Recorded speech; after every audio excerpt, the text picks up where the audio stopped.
Hello, everybody. Welcome in. I'm going to get started very briefly. You know me, I don't like to sit around too long at the beginning. I'm just trying to get a couple of things typed in, and then I'll be ready to go.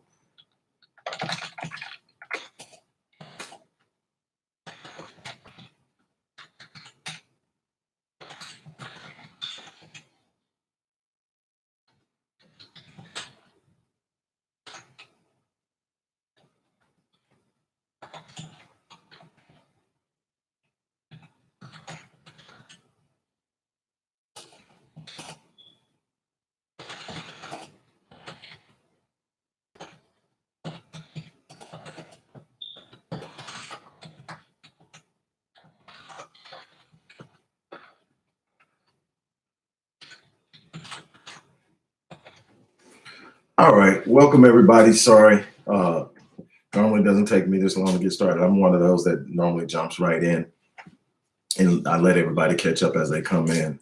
But I just want to stop by and talk about something positive. We've been talking about a lot of negative stuff lately.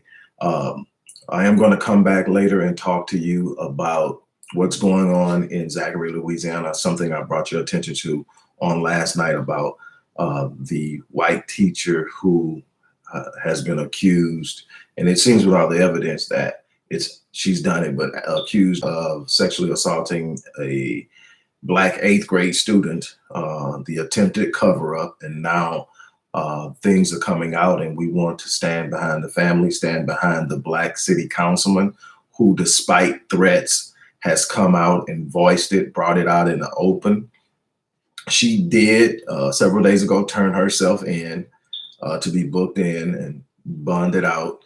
And again, this is one of those things where if you, depending on which narrative you sit up and you listen to, she's being painted as a victim now. She's saying that the child consented, and it's a bunch of other stuff. But what we are going to do is stand behind the family, stand behind the councilman more than anything, because the councilman stood his ground. A young Black brother stood his ground and actually would not sit on that information and brought it out. And now he is rallying to get the principal, who was the first to cover it up, who knew about it for a while and probably put other children in jeopardy in the process. So I'm going to come back and talk to you about that and get the latest. I was on the phone for a while trying to get caught up on it this morning, and we are going to consistently go after this, but I wanted to come talk to you guys about something positive. As always, the information to support the work we do at the Odyssey Project will always be in the description box. I've just added it to the chat thread. Definitely show us some love. On that note, I just read an article, didn't get it to see how fresh it is, but I just read an article that LeBron James has partnered with Kent State University to offer the graduates of his charter school free 4-year tuition. I'm not sure how the deal is set up. There's a bunch of different ways where that can be set up. What's important is that he stepped in and he's put in the work. Remember, it wasn't that long ago, maybe a few days ago, we were talking about how to recognize the Black elite misleadership, or the bourgeoisie, or whatever you want to call it, that are normally put in front of us for us to live vicariously through and to pretend as if they're doing something for us, but never really march us anywhere with any true meaning. And I was talking about how one Black billionaire literally has the ability to use their resources and the resources that they have access to literally change life in the Black community. One billionaire has that opportunity.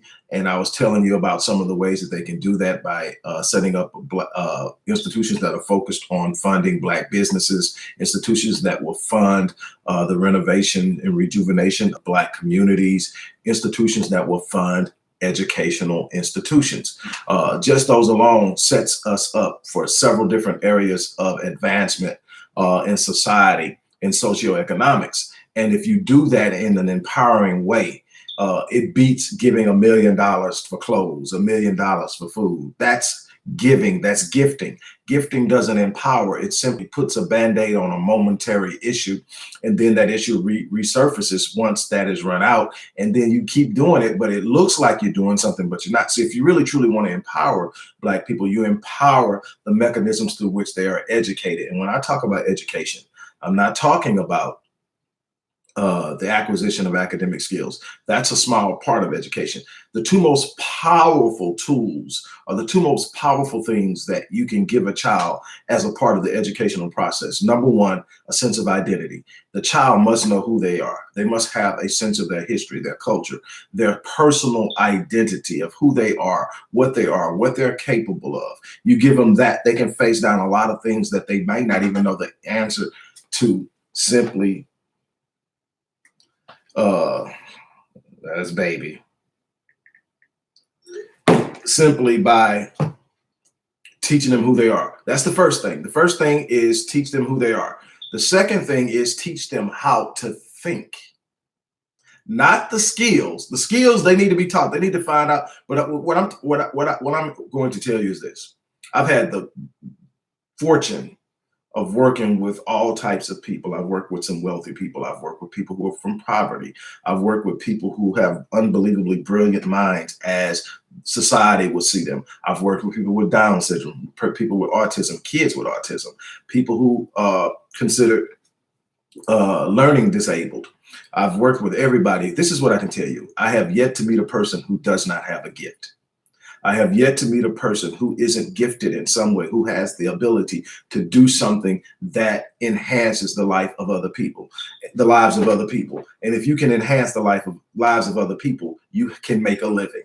Literally, haven't met a person or a child yet that didn't have a gift. Okay, so that's the first thing. So you introduce them to themselves. You teach them to give. Then you teach them how to think. Why teach them how to think?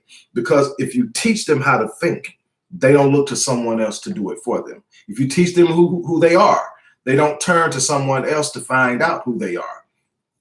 If you teach them to sit down and evaluate and use their imagination and use their creativity to step outside of the box, to examine the entire thing. If you teach them that every effect comes from a cause, that you don't get too focused on the symptom, or you'll miss the cause and you'll never solve it. You don't heal because you stop the symptoms. You heal because you eliminate the cause. And then the natural order of things will heal you. If you eliminate the cause of anything you're suffering from physically right now, over time, your body will naturally heal itself if you take away the cause of the problem. We need to teach our children to think. So when I sit up and I talk about the Miss Leadership class, what they do is they'll throw money on something. It looks good. So-and-so spent $1 million to do this. So-and-so spent $1 million. Everybody's talking about all this. And when I was talking about the Miss Leadership class, I was talking about some of those people that were in the midst of the discussions about a bunch of things that were going on, primarily Oprah. Oprah's worth $2.7 billion. With a fraction of that, she could literally have an impact in any area she chooses of influence. Education, Black business, Black community development and residential development, and commercial development, and so many other things that would empower Black people to take care of their own selves. One of the biggest problems we face is the discrimination of the Black family that took place when the government decided that it would more rather subsidize income for Black women than to give jobs to Black men. This was literally done under the Johnson administration, a Democrat administration.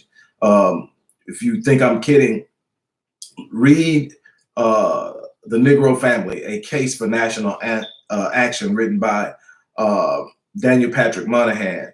It's more affectionately known as the Moynihan Report, but it is a thesis on what was going on with the Black family at the time and the way to deal with it. He was a sociologist by vocation, but he had gotten into the political arena and was an advisor.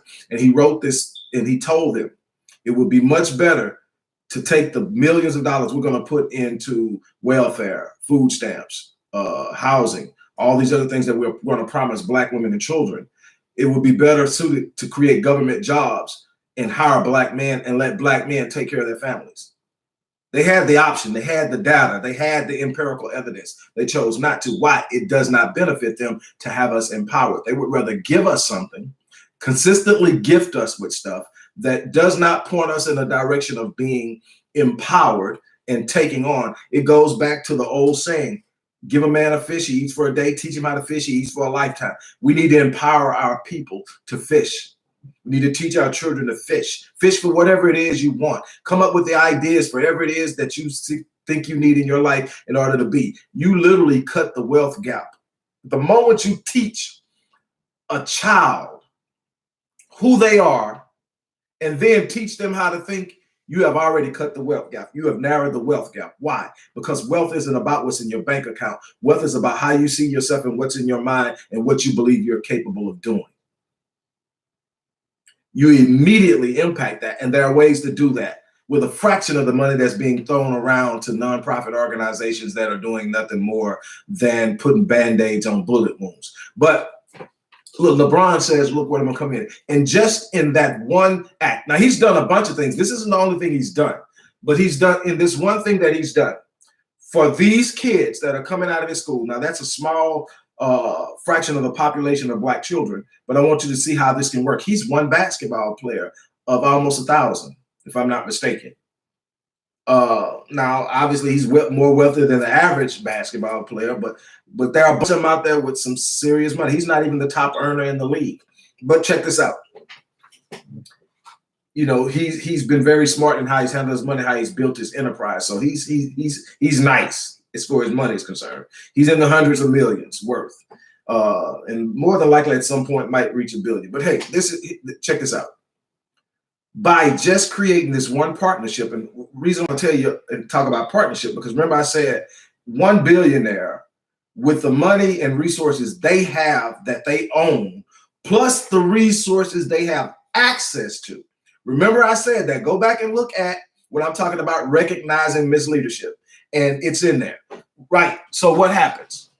I'm almost certain that LeBron's not putting up all the money, if any, of the money that's going to go towards this free tuition for his students. But he was able to leverage his position, his wealth, and his notoriety to make it happen. In other words, he got them something that's so important and valuable without even having to spend any of his money, just by leveraging his position. Let me show you what happens. By giving them a free 4-year education, hopefully they direct them in areas where their degrees actually still have value, and that's diminishing rapidly. That's why we're focused on teaching skills that are going to be prevalent in 2020 and beyond, and doesn't require a 4-year degree. But here's the thing: by him doing that, he has eliminated future school loan debt before it was ever incurred. They haven't incurred a dime of debt, and they never will, because he set that up for them. And what's the greatest enemy of wealth? Debt. And it's hard to stay out of debt in a debt-driven or a debt-based economy. We don't have an economy where our dollar is backed by anything of value. We literally have an economy that's built on debt. It is a debt-based economy. If people aren't spending more than they make, this economy crashes. So we literally need a group of people who will buy just to keep up with the next person. We need people who will buy off of emotion. We need a group of people who will go in debt. And that is literally the predominance of the society. We have whites in debt, Mexicans in debt, Asians in debt, Blacks in debt. And the more we get people in debt, the more we can consistently push this money, because more people are spending what they're making. And that's literally spending more than what they're making. That's literally how things are actually happening, and why there is no closing of the wealth gap. And so what LeBron has done is says, we're going to give you a head start that the average Black person doesn't get. You're not going to come out of school with debt. You're going to come out of school with a skill where you can immediately go to work and you're immediately ahead of the game. You're going to be able to buy a home sooner. You're going to be able to pay that home off sooner. You're going to be able to take some of your disposable income and put it into things that have a return. That's powerful. That is exactly what I'm trying to get people to understand. You don't have to have $100 billion to have $100 billion impact. That's the illusion they want to send you. Anybody with $100 million or more has so much access to capital that's sitting there waiting to be invested in something that doesn't belong to them. In fact, they've learned how to move around without really touching theirs by having access to this capital. By using their position, their power, and that leverage that comes with being wealthy, they are able to direct funds that don't belong to them into things that they're passionate about. Now, for someone who is a billionaire, you can't tell me that we should be where we are as a people if you are a Black person that is wealthy at that level and you have not invested in a way that reduces the wealth gap. It's that simple. And I just wanted to take time to bring this to you because it's a prime example. In just this one partnership, this one deal that LeBron has done with Kent State, he's already relieved them of a future debt that literally sits on the backs of so many people for decades. I know people in their 50s that haven't paid off their student loan debt. That alone is a head start. That alone is where the wealthiest of our people who are, a part of the wealthy, let's say 6 to 8 to 10%, never have to deal with. You're getting down into middle class where you start seeing this happen, but that's a predominance of our people. Upper middle class and wealthy, and rich and wealthy, whatever. That's not an issue for them. They never have to face that. They absolutely never have to face student loan debt. And that means they get started. Most of them get started with an advance because they're living on trust. And they're living in a situation where they're not going to be out spending money on anything that they don't need or don't have to because they're going to be backed by the family wealth. So nothing that they need has to go on a credit card. Nothing that they need has to have a loan taken out to have it. So they're not acquiring debt where everyone else is. And so the moment you acquire debt, you got to pay off the debt in order to have a net value of what you are making. Your net worth is real simple. It's your gross assets minus your liabilities, which is debt and anything that's costing you money. So when you take that and you subtract it, that's your net worth. Well, you got people who got more debt than they got money. They're literally negative.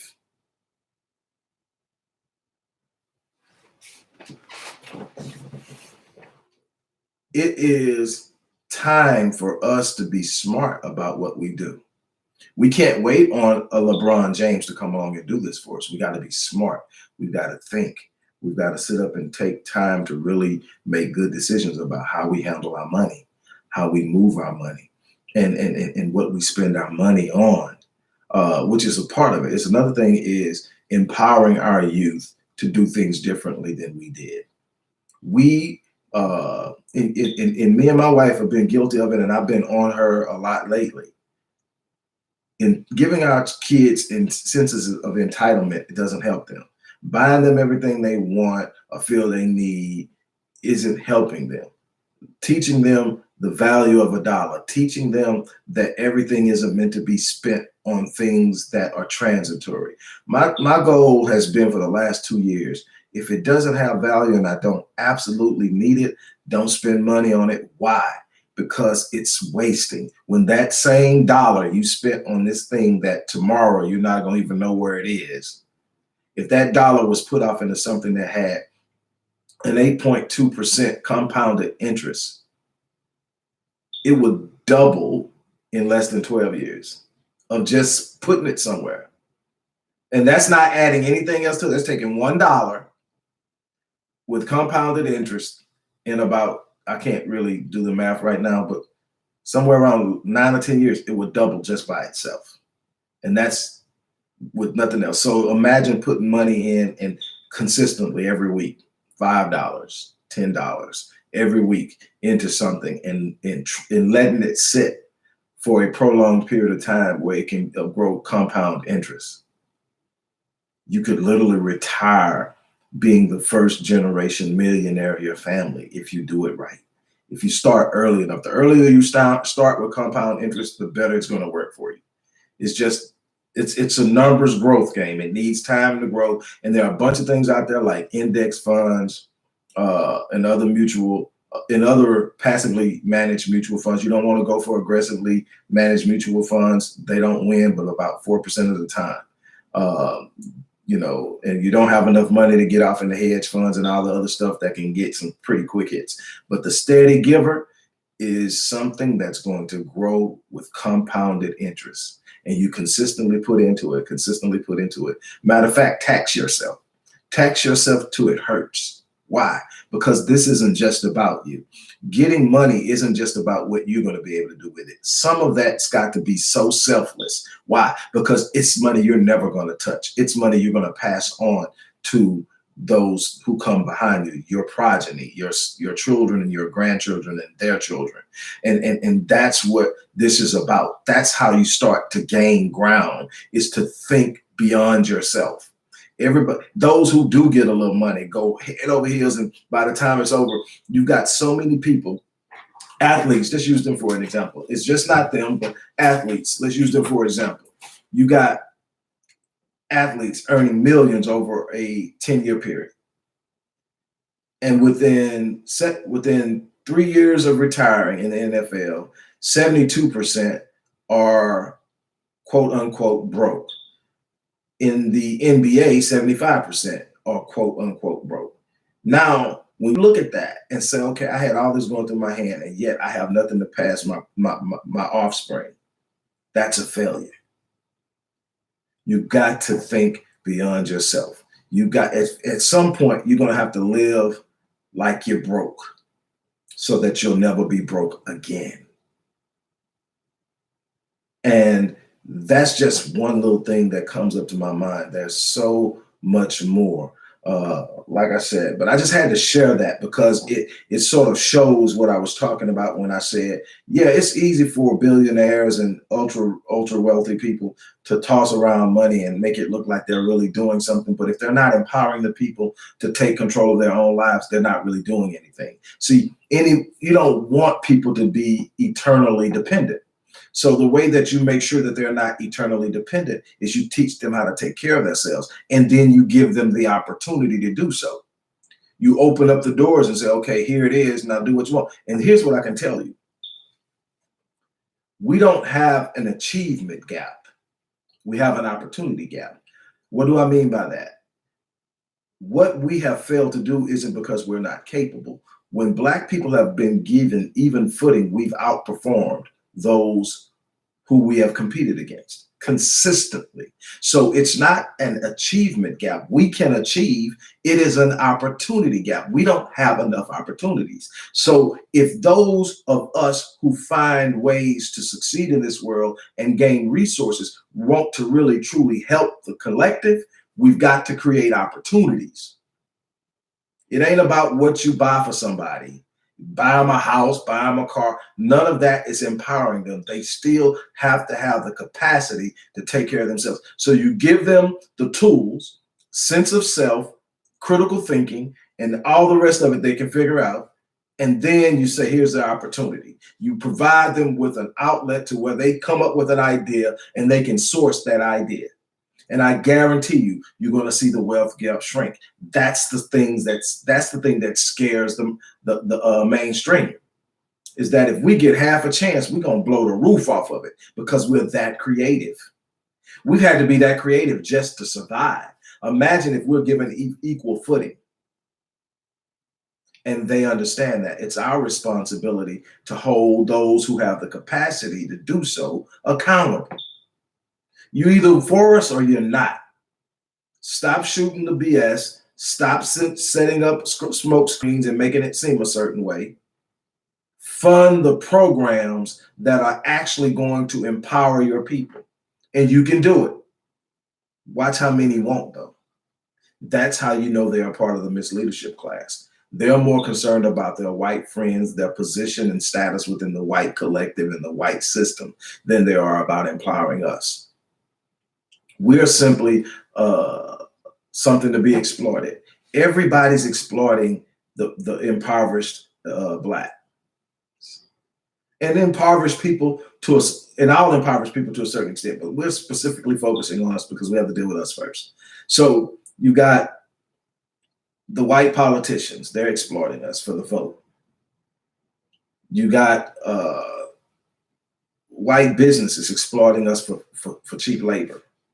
Then you got white misleadership exploiting us to get us in positions to satisfy the demands of whoever helped them get where they're going to get within the white mainstream. Everybody's serving us up. And we've got to be able to recognize what's happening and do something about it. Big props to LeBron. Like I said, way far beyond basketball, this guy has made impacts. He's changed the game in a lot of different ways on the business side of things. I admire that. The boldness to step outside of the box and do something different. I admire that. And he consistently is back in his community where he grew up in poverty, trying to ensure that the poverty cycle ends. And he's putting his money where his mouth is, and he's truly empowering kids. It's not just an illusion. That's the thing we've got to be aware of, is when we're dealing with an illusion and when we're actually dealing with something powerful. On that note, I'm gonna get out of here. Thank you, Anthony, for dropping in and the donation. Again, anybody that's watching this now or going to watch it on the playback, support the work we're doing. The information on how to do that is always going to be in the description box. We love you and appreciate you for it. And on that note, I'm going to get out of here, but I'm going to come back a little bit later on, and I'm going to talk to you about what's going on in Zachary, Louisiana with this sexual assault case. And I am going to consistently ask that you go to that video and you share it. We need this to go viral. We need this to be something that's put on the national stage. We need to apply as much pressure as possible to bring justice to this young child and the family. Now, this is what I've heard. I've heard that there are probably other children involved, that they've been trying to suppress that as well, that there are probably other victims, that this could be a lot bigger than what we think it is. And we want a non-biased authority, department to come down and investigate this. This can't be done from internally. It cannot be an internal investigation. You can't have them policing themselves. We need the Department of Justice or the Texas Rangers or somebody to come down. And Lord knows there are problems with within the Texas Rangers and the DPS, but we need an outside organization to come in and do this investigation. We need to find out how deep this runs, and we need to hold this woman accountable. And on that note, that's going to be it for me for now, but really do thank you for stopping in and dropping in. Thank you for supporting the work we do. And I'm about to get off here. You guys have an unbelievable day.